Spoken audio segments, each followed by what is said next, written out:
Macmillan Audio presents Bethlehem by Karen Kelly. Read for you by Christina Delaine.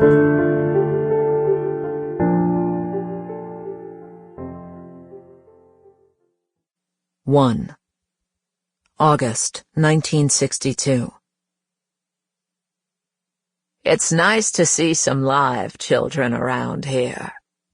The voice came from behind Joanna, unnerving in itself, but as the ghoulish implication settled in, she shivered.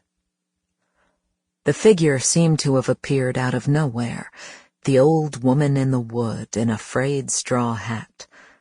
There was a trace of dirt on her cheek, and when she smiled, one front tooth pushed just slightly forward, giving her a charming, imperfect appeal. Welcome to my garden of eternal repose. Joanna couldn't control it. Her eyes ran up and down the woman in a conspicuous once-over. Thick-soled shoes layered with soil, baggy men's dungarees, a canvas apron anchored by 4 large pockets, all topped by a lined face with crinkled spaniel eyes. A cottony bun peeked out from under the hat. This was a grandmotherly face, not ghoulish, not unearthly, thoroughly earthly, in fact. Cautiously, Joanna returned the smile. I hope it's all right. I thought we'd just stroll through, but when they saw the swing... Suspended on thick ropes from an enormous oak tree was a grayed slat of wood, where now perched a young girl, propelled by her brother's indulgent heave-ho. It certainly is. Placing her small spade and bucket of weeds on the grass, the woman lowered herself onto the bench. She smiled again at Joanna, patting the seat next to her.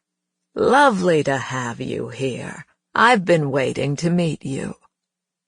I'm sorry? The woman laughed, clapping both hands on her knees. Sounded like the Grim Reaper, didn't I? She slipped off a work glove and held her hand out.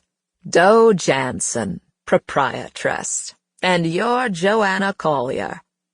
Clasping the proffered hand somewhat tentatively, Joanna sat down. If she wasn't outright rattled, she was getting there. How did you know? Wouldn't take a soothsayer to figure it out.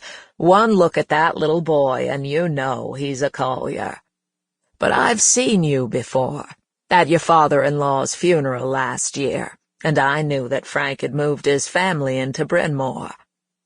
Joanna looked over at Charlie, surprised. She hadn't thought he took after her husband whatsoever. You know the family? Oh, yes. Hetty's a dear friend. We go back decades. Joanna was beginning to wonder if she was hallucinating. Sitting in the middle of a graveyard with this rustic stranger, a little old lady in trousers who seemed to know a lot about her life, was peculiar enough. But even more bizarre was the idea that her husband's stately, refined grandmother could have somehow befriended a cemetery custodian. Do you live in the house? Joanna nodded toward a hulking brick manor of indeterminate style that sat within the tall iron gates, surrounded by headstones large and small. Oh, yes, it goes with the territory. In Grange House we have dwelt, nigh 57 years. She recited the line like poetry. My husband moved me in as a bride, and we've never left. Pausing, she gazed around. It may seem strange, given the circumstances, but it's turned out to be a lovely life. We've known most everyone in Bethlehem, and those who have moved in here are quite good company.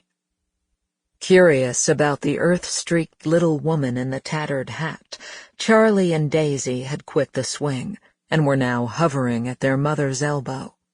Charlie, shy at 6 but naturally inquisitive, ventured a question. How many people live here? He was looking toward the house.